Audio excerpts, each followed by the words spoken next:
Today in the boot guide, we are looking at the ARIAT 6-inch rebar wedge sole boot. Yep.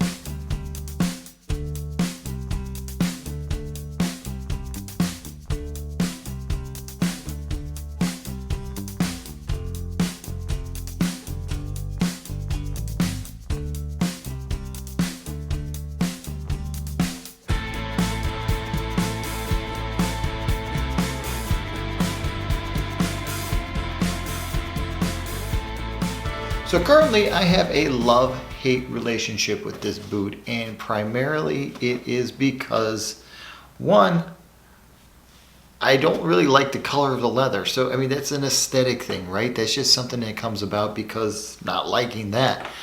But the love part comes from the comfort and the fact that they use this flexible welt in this design, and I am really happy about this.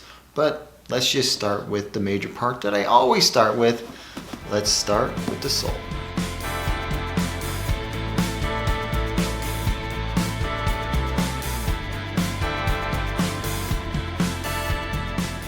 So the first thing you're going to notice is that yes, it's a wedge sole, and yes, I review a lot of wedge sole boots. In fact, I should probably change the name of the channel to the Wedge Sole Boot Guy because of how many I review.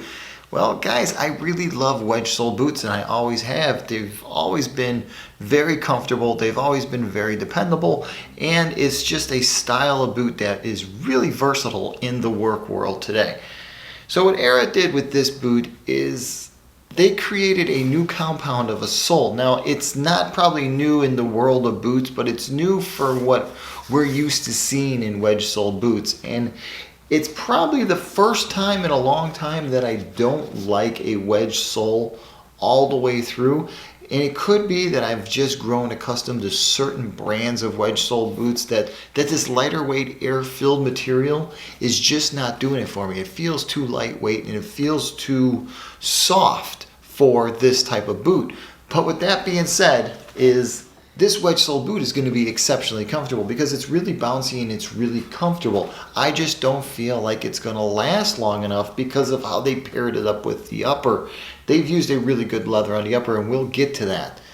So there's a high point to this though. It's this flexible welt. Them using this flexible welt just makes this boot so much more flexible, so much more comfortable.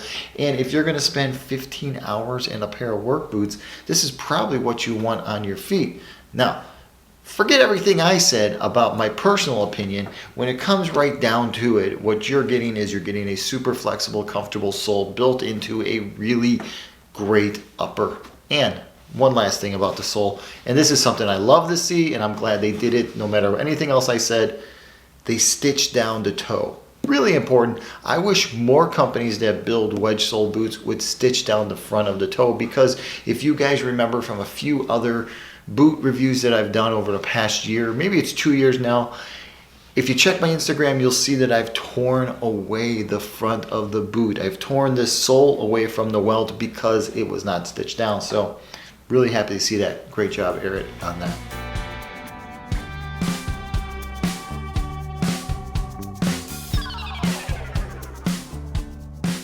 So the next part is the upper. It's great. It's not my favorite color. Golden Grizzly is what they call this color of leather. Not really my favorite color. It's a little bit too, I don't know, mushy.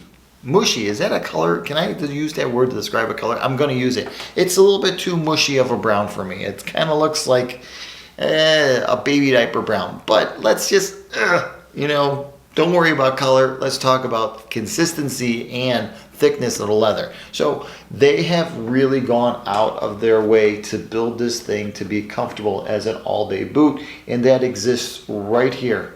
Right in the way they finished off the top. Look at the way it's like the natural shape of your ankle. The way your ankle is going to fit inside this boot, they finished off this collar to fit your ankle.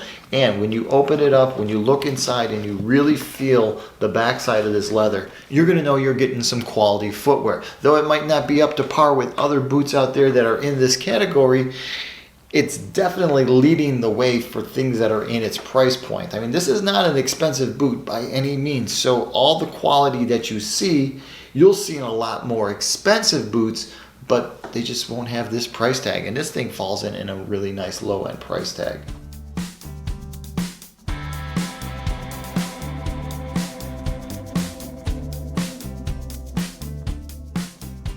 All right, so let's look at the way this thing is constructed, and it is constructed like most every other boot we're used to seeing.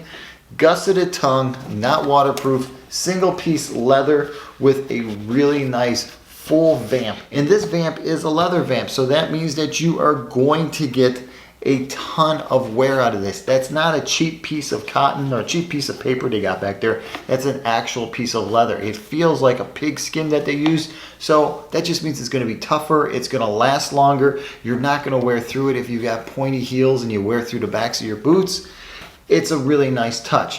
What you'll notice when you put your hand down inside is the hard footboard. So you guys that wear orthotics from your doctor, you're going to have space down in there for that. But it's also a split footbed. So this section right here, the footbed is split in half, and that's your flex section. So as you're wearing it, as you're moving through 1 month, 2 months, 9 months, 10 months later, the thing that's not going to happen is that footbed is not going to fall apart. It's not going to crack because they've already split it to where they know the flex line is going to be between the front of your foot and your arch.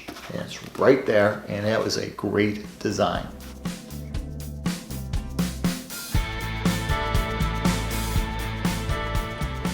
All right, laces and hardware.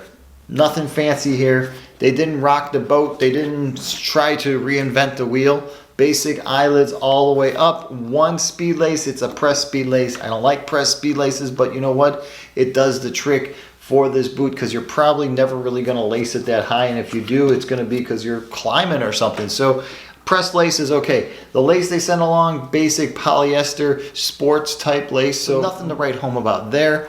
But when you put it all together, you are getting something that is pretty damn nice for its price range. Remember, I got to go back to that because of where this thing falls in its price range. You're probably going to see this boot at a little over 100 to about 140 bucks.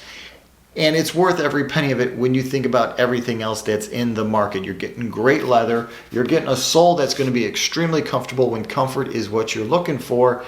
And you're going to get that flexible welt. And all those parts, you put them together, you get a really nice boot.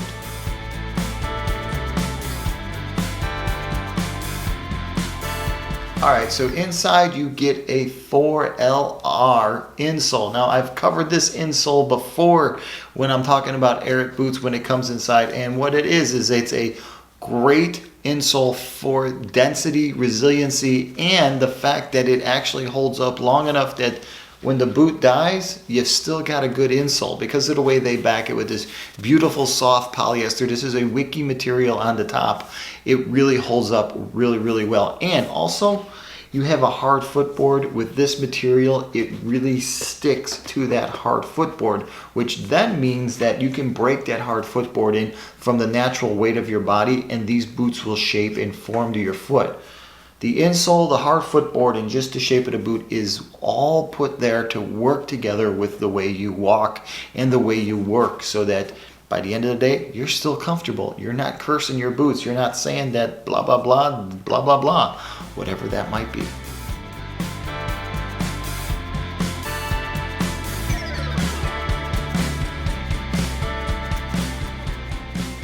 All right, so let's talk about size and fit. Now, here's the thing about ARIAT boots as opposed to other brands is you have to understand the size that your foot is for the brand.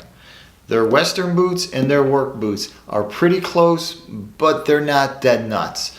The thing you're gonna have to do is try on something from ARIAT that has laces, because when they build a lace boot, they're really building a work boot. And when you build a work boot, it's not like building a pull-on boot. So you have to figure out whether you're going to be a medium, whether you're going to be a D or a double E. More than likely, whatever the width of your foot is in every other brand, you might just get lucky and it slides right in. But if you've been misled for a really long time by people who work in boot shops that you're much wider than you are, or you should buy a wider boot because of this or because of that, then I'm going to have to suggest that you try on a few different pairs if you get the chance. Now, with all that being said, yes, I do really like the boot. I do find it to be extremely comfortable. The sole is not on the top of my list, but when you just put this thing on and you start moving around in it, what you find is you're basically got something that's one step above a pair of gym shoes for comfort, for the way you can move around in it. And since it's not a gym shoe, you can actually work in it. Now, will I be kicking shovels and will I be, climbing up and down cages all day? Probably not. But if I have to walk 10, 15, 20 miles in the course of like 72 hours, I think this is the boot that I want to have on my foot for moving around in, and for the security of just having a boot on your foot and not a pair of tennis shoes.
So that's the Rebar 6-inch wedge sole boot from ARIAT. Hey, if you're currently wearing a pair of these Rebars, please comment below. Let guys know whether you've got the safety toe model, whether you've got the waterproof model, or this unlined unsafety model. Whichever one you have, please comment below. Let guys know what you think about it. Hey, if you're interested in seeing some detailed photos of this boot, if you're interested in knowing more about it, if you just want to see what I'm thinking about it, swing by my Instagram page and check it out there. I will have detailed photos, and I will have updated statements on what I feel about this boot as it progresses, as I wear it around a little bit more.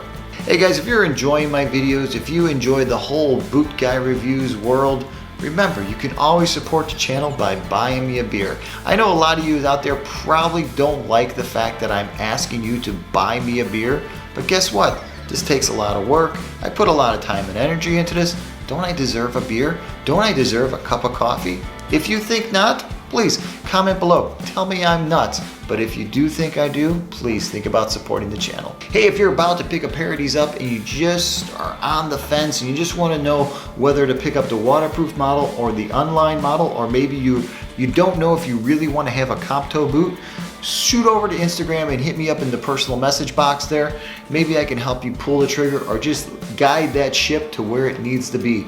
I have to say that the comp toe model is a little bit heavier than this here non-comp toe model, but it's just one of those things you're really not going to notice unless you're really going and doing one of these. All right, until the next time, I'm the Boot Guy. Thanks a lot for watching.